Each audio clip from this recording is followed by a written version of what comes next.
All right, so today we're diving into Dale Carnegie's How to Win Friends and Influence People. Oh, yeah, this is a classic. It is, and everyone kind of wants to know the secrets to winning friends and influencing people. Yeah. So, are we going to be able to give away all the secrets today? I think we can give some pretty good insights. I mean, this is a book that's been around for a long time. Yeah. And the principles really still hold up today. Yeah, and it's really interesting to me that it's not just some theoretical book. Yeah. You know, Right. it's based on his observations and really like experimenting with things. Yeah, he had a very unique approach. I mean, he really did his research. He interviewed all these incredibly successful people from, inventors like Marconi and Edison to, even politicians and movie stars like Clark Gable. Yeah.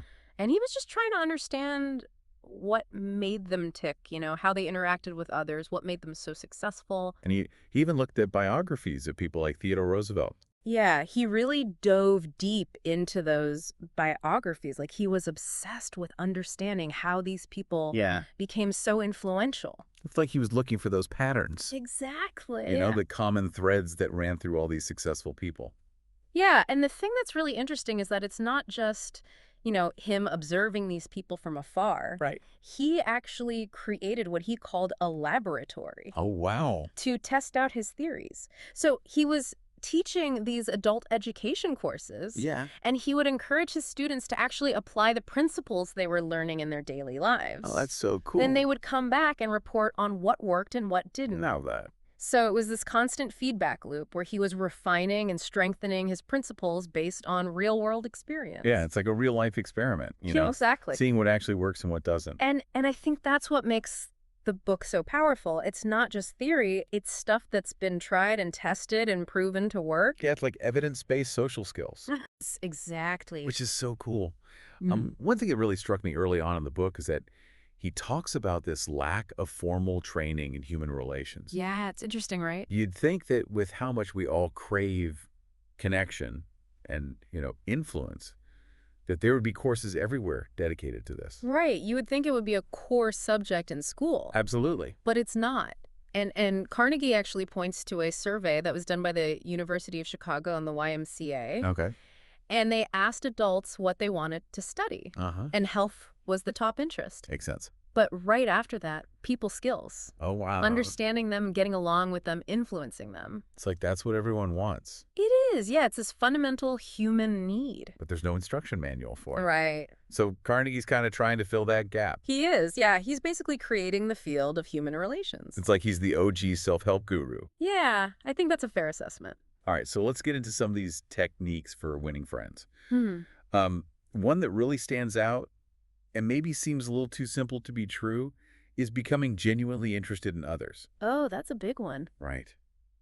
I could already hear some people thinking, isn't that just being nosy? Yeah, but it's not about being nosy. It's about a genuine shift in focus. Okay. Instead of constantly thinking about yourself and what you want to say next, you're actually curious about the other person, their experiences, their perspectives. So you're putting the spotlight on them. Exactly. Instead of on yourself. Yeah, and think about it. Who doesn't love talking to someone who hangs on their every word? Right. Who's genuinely fascinated by what they have to say? It makes you feel seen and heard. Exactly. And valued. Yeah, and Carnegie gives some pretty compelling examples of this in the book. Oh, yeah. Tell me about some of those. Well, there's the story of Edward Bok, who was the editor of the Ladies' Home Journal. Okay. And he used to write to all these famous people, presidents, industry titans, even royalty, but not to pitch them something or ask for a favor.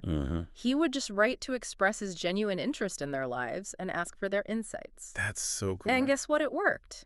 Really? He received responses from some of the most prominent figures of his time simply because he made them feel valued and heard. So it's like that genuine interest really shines through and people can sense it. They can, and it's magnetic. So how do we actually put this into practice? I mean, in everyday life, we're all so busy, it's easy to get caught up in our own heads. Yeah, I think it starts with being present. Okay. When you're interacting with someone, really listen to what they're saying. Ask follow-up questions, not just to keep the conversation going, but to show that you're truly interested. Right. And make a conscious effort to shift your focus from me to we. So it's a mental shift. Yeah. It's a way of approaching interactions with a different mindset. Exactly. Yeah. And it's a skill that you can develop with practice. It's like a muscle you have to exercise. Exactly. The more you focus on being genuinely interested in others, the more natural it will become. Okay. I'm willing to give that a try. Yeah.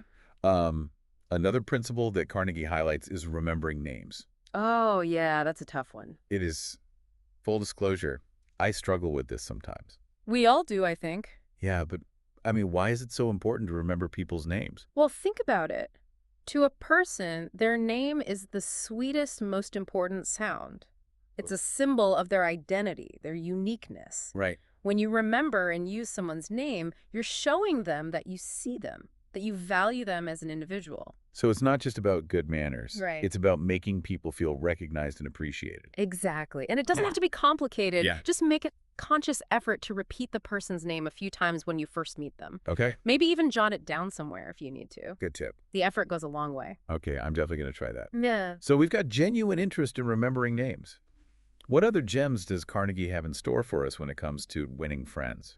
Well, he actually lays out 6 specific ways to make people like you. Okay. And these aren't just, feel-good platitudes. These are backed by countless real-life examples and anecdotes from his research. All right, hit me with the next one. Number 3, smile. Smile. Seems simple, right? It does. But a genuine smile is like a social magnet. Yeah. It instantly makes you more approachable and likable. It signals that you're friendly, open, and happy to be interacting with them. And it's contagious, too. It is. When someone smiles at you, it's hard not to smile back. Exactly. It creates that positive feedback loop Yeah. that can instantly boost the mood. Okay, so we're smiling, we're remembering names, we're genuinely interested in others. What's next? Number 4, be a good listener. Encourage others to talk about themselves. Oh, that's a good one. We all have a story to tell. We do. And when someone genuinely listens to us, it makes us feel valued, Absolutely. respected. It's like giving them the stage for a while, Yeah. allowing them to shine. Right. And when you listen, you learn so much, too. Yeah, you do. Not just about the person, but about their perspectives, their Yep. passions. Yeah, it opens up a whole new world. It really does. And active listening is one of the most powerful tools you can have. Yeah. It strengthens relationships, builds trust, opens up opportunities for connection. So it's not just about hearing the words. Right. It's about really understanding the message behind them. Exactly. Okay, we're on a roll here. What are the last 2? All right, so number 5 is to talk in terms of the other person's interests. Okay. Find common ground, ask questions, show genuine curiosity about their passions. So you're meeting them where they are You are. and engaging with their world. Exactly. It's about making a connection. Yeah. Finding that shared space where you can both engage and learn from each other. I like that. And the last one? The last one is to make the other person feel important Okay. and do it sincerely. So it's not about flattery. No, It's about genuine appreciation. exactly. It's Huh. about validating their thoughts, feelings, experiences. Making them feel seen and valued, not just for what they do, but for who they are. Precisely. Okay, these are fantastic. I feel like this is already giving me so much to think about and to try out in my own life. Yeah, and these are just the first 6. Those more? Oh, yeah. Ready. We're just getting started. Yeah. Carnegie goes on to outline even more strategies for winning people to your way of thinking, navigating disagreements, Oh, boy. and becoming a leader who inspires positive change. I feel like we're about to level up our social skills even further. We are. Let's do it. All right, let's dive in. Okay. So are you ready to dive into the art of winning people to your way of thinking? Oh, yeah. This is the part I've been waiting for. Let's get persuasive. All right. Well, it all starts with a principle that might surprise you. The only way to get the best of an argument is to avoid it. Wait, really? Avoid arguments altogether. But how can you get your point across if you don't argue for it? It's not about staying silent. It's about understanding that heated debates rarely change anyone's mind. That's true. I guess most arguments just end up with everyone feeling frustrated. Exactly. And even if you win an argument, you might lose something far more valuable. That's just the connection with the other person. So it's about picking your battles wisely. Yes, and focusing on building bridges of communication rather than trying to prove someone wrong. Okay, so if we're not arguing, how do we effectively present our ideas and influence decisions? Give me the tactics. Carnegie outlines 11 more principles for winning people to your way of thinking. Okay, hit me. The first one is to show respect for the other person's opinions. Never tell someone they're wrong, Even if they are. even if you completely disagree. Acknowledge their right to their own viewpoint. So it's about validating their perspective even if you don't share it. Exactly. And this leads into the next principle. Yeah. If you are wrong, admit it quickly and emphatically. So being willing to admit when you've messed up. Exactly. It shows humility and a willingness to learn. It makes you more relatable too, right? Right. Like you're not pretending to be perfect. It does, and it creates an atmosphere of trust and respect. So it's like saying, hey, I'm not always right, and I'm open to learning from my mistakes. Exactly. All right, the next principle is to begin in a friendly way. Set a positive tone right from the start. Okay, so no coming in hot with accusations or complaints? Nope. Instead of starting with confrontation, create an atmosphere of collaboration and mutual respect. So it's like setting the stage for a productive conversation. Precisely. And this leads to the fifth principle, which is to get the other person saying yes, yes, immediately. Yes, yes. I like the sound of that. How do we do With that? finding points of agreement early on in the conversation. Ah, so you're establishing common ground right off the bat. Exactly. You want to build momentum toward a shared understanding. Makes sense. Yeah. Okay, what's next? Let the other person do a great deal of the talking. Ooh, this one sounds easy enough. People love to talk about themselves. They do. And when you let them talk, you learn so much about them, their perspective, their motivations. And it makes them feel heard and respected. Exactly. Which creates a more receptive environment for your own ideas. Okay, this is good stuff. What's next? This one's a bit tricky. Let the other person feel that the idea is his or hers. So, no taking credit for brilliant ideas.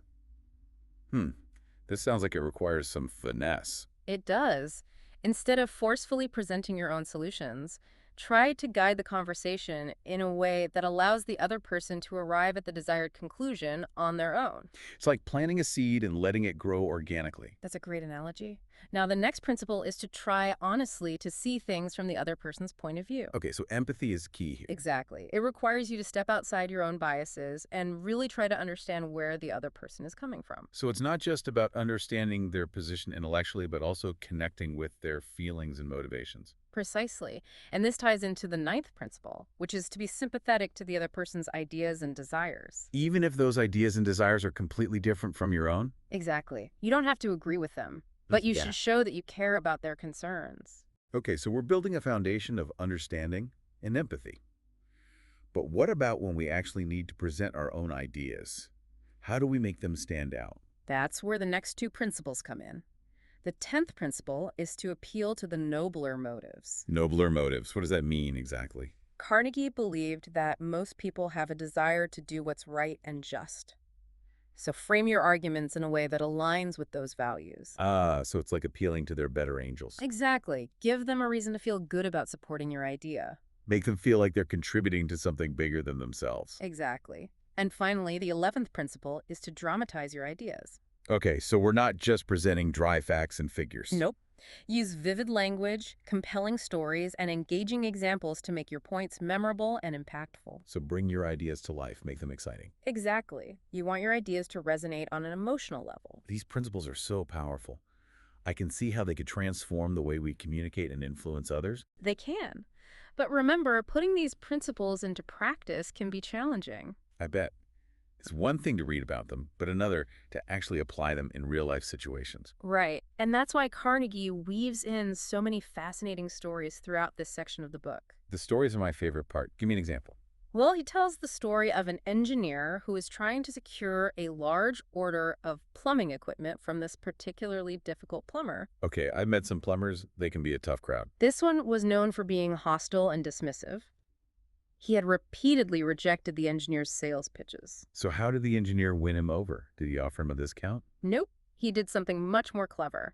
He went to the plumber and asked for his advice. He asked for advice from the guy who hated him. That's bold. It was. He told the plumber that his company was considering opening a branch in Queens Village, and he wanted the plumber's expert opinion on the location. So he appealed to the plumber's ego, made him feel like an expert. Exactly, and it worked. The plumber, who was used to being dismissed and disregarded, suddenly felt important and respected.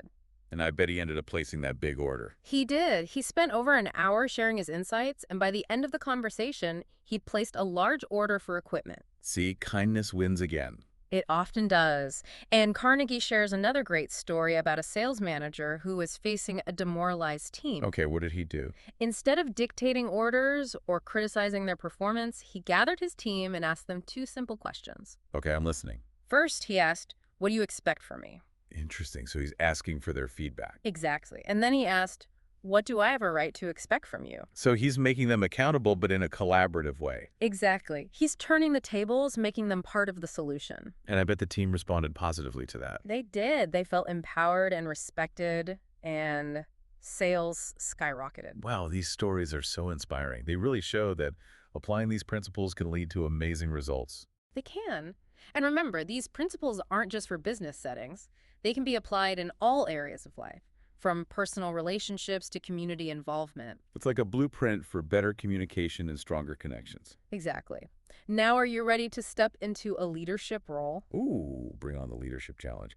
I'm ready to learn how to inspire and guide others effectively. Okay, well, Carnegie dedicates a whole section to the art of being a leader and changing people without arousing resentment. It's about influencing others in a positive and empowering way. Okay, I'm all ears.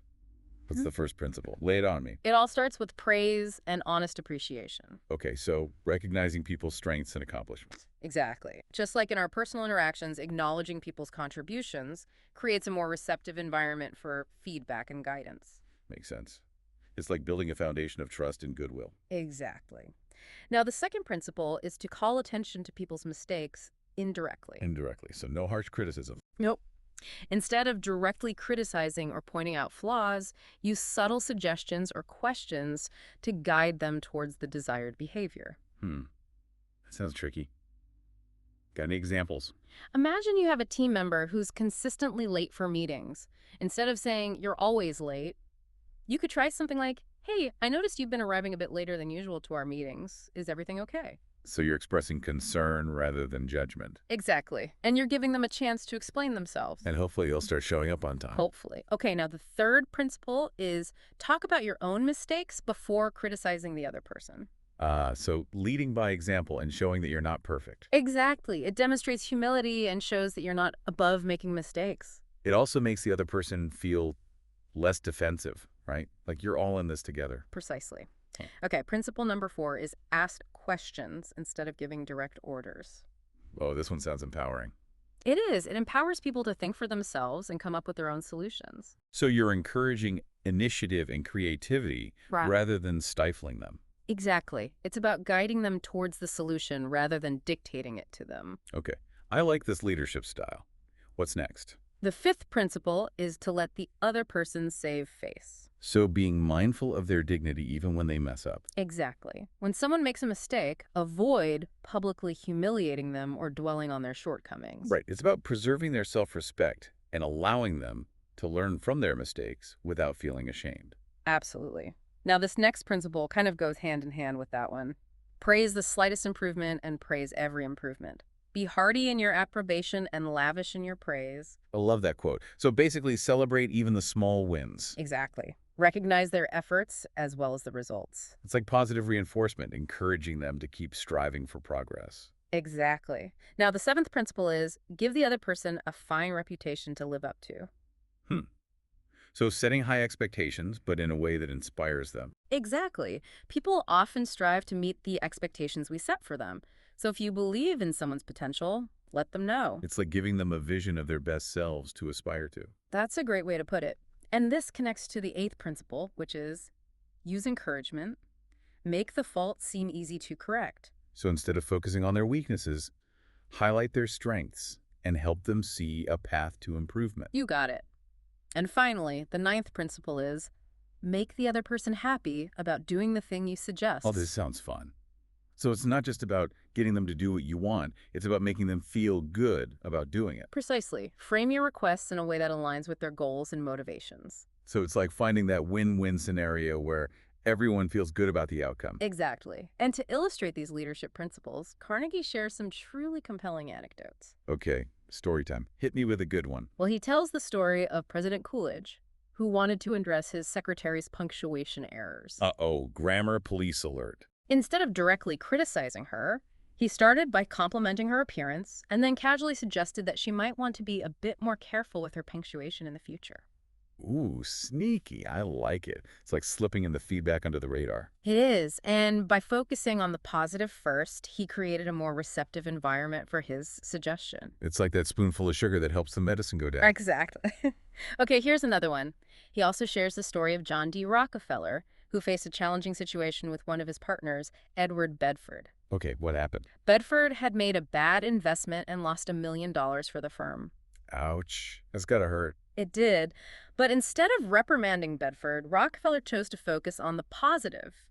He congratulated Bedford on saving 60% of the money he'd invested. So he found a silver lining in a pretty dark cloud. He did. He even said, "That's splendid. We don't always do as well as that upstairs." That's amazing. He turned a potential disaster into an opportunity for encouragement and learning. Exactly.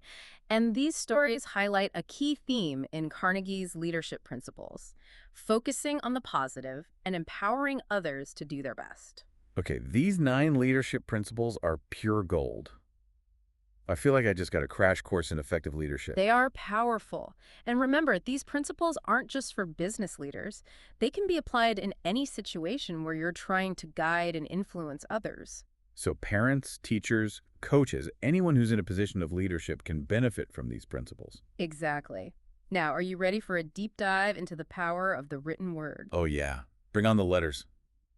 I'm always fascinated by the power of language to persuade and influence. Well, Carnegie dedicates a whole chapter to letters that produced miraculous results, where he analyzes real-life examples of written communication that achieved remarkable outcomes. So it's about applying those core principles of human relations to the art of persuasive writing. Exactly. It's not just about writing clearly, it's about understanding the psychology of the person you're writing to. Okay, I'm hooked. Tell me more about this. Well, he breaks down a particularly successful letter written by Ken R. Dyke, who was the sales promotion manager for Johns Manville. Oh, Dyke was struggling to get busy businessmen to respond to his requests for information. oh, I can relate to that. Getting people to respond to emails and surveys can be like pulling teeth. Right. He'd send out these detailed questionnaires, but the response rate was abysmal, like 1%. Ouch. So what did he do?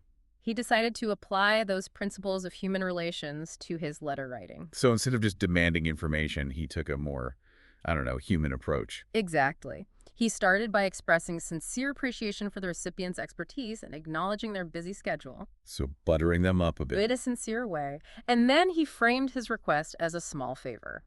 So instead of saying, I need you to do this for me, it's more like, I'd be honored if you could help me with this. Exactly. And he even included a self-addressed stamped envelope to make it as easy as possible to respond. Smart. Remove all the barriers. Exactly. And the result was astonishing. His response rate jumped from 1% to nearly 50%. Wow, that's huge. And I bet the quality of the responses was better too. You bet. People weren't just providing basic information, they were writing detailed, multi-page letters filled with insights and advice. It's amazing what a little appreciation and a well-crafted request can do. It is. And I love how this principle of asking for small favors can be applied beyond formal letters. Right. It can be used in everyday conversations, negotiations, even in building relationships with our kids. Exactly. It's about understanding that people are more likely to respond positively when they feel like they're helping, not just being told what to do. Okay, we've covered a lot of ground here, from winning arguments to becoming more effective leaders. My brain is buzzing with all these new ideas. And we're just getting started. Carnegie has even more to teach us about understanding human nature and navigating the complexities of human interaction. Bring it on. I'm ready to level up my social intelligence even further. All right, so we're back for the final part of our deep dive into how to win friends and influence people. I'm ready for more Carnegie wisdom. My social skills are getting a serious upgrade. Well, we've saved some of the most powerful principles for last. These are the techniques that can really take your interactions to the next level. Okay, lay it on me.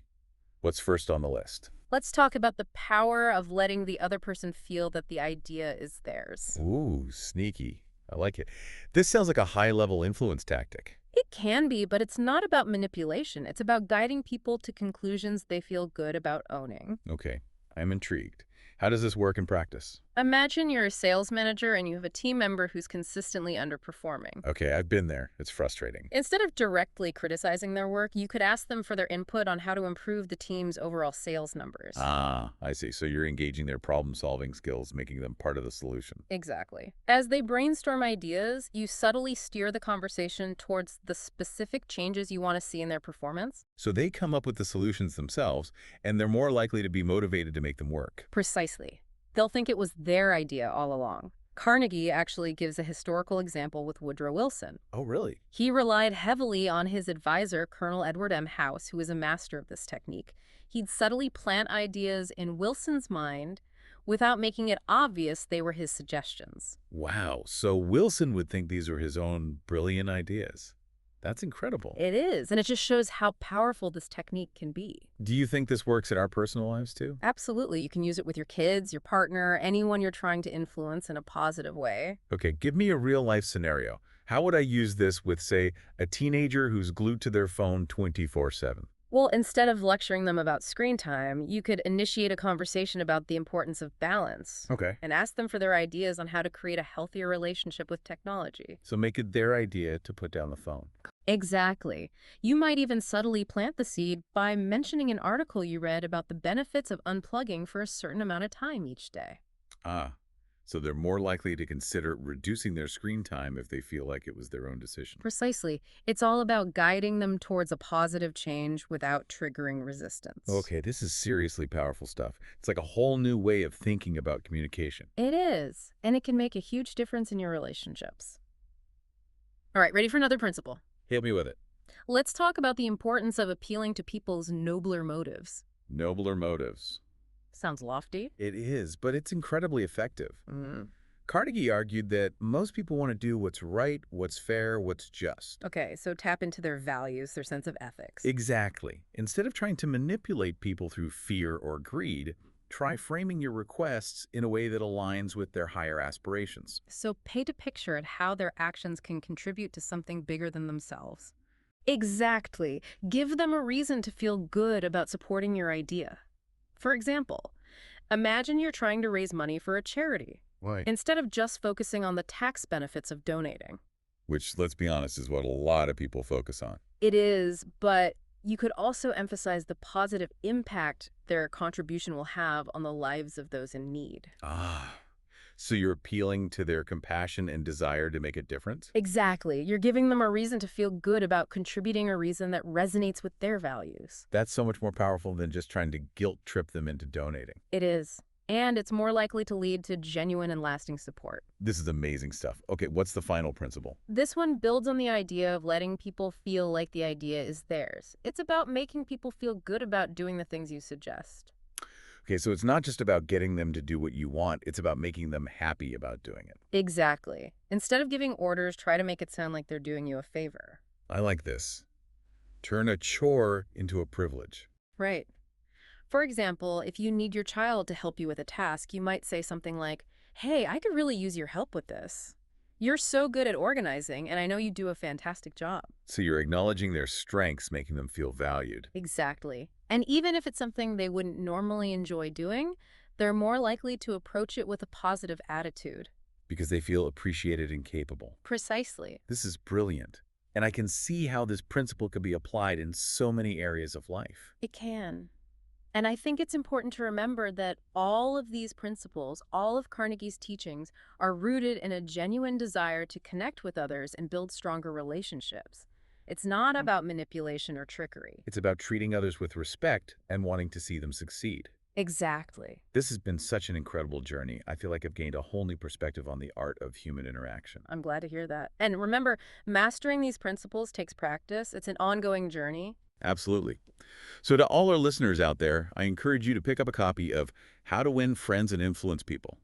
It's a timeless classic that can truly transform your life. It's a book that can change the way you interact with the world. And remember, the best way to learn is to put these principles into action. Go out there and start connecting with people in a more meaningful and positive way. The most valuable relationships are those built on mutual respect, understanding, and a willingness to learn from each other. So keep exploring, keep growing, keep connecting. Until next time, happy diving. See you next time.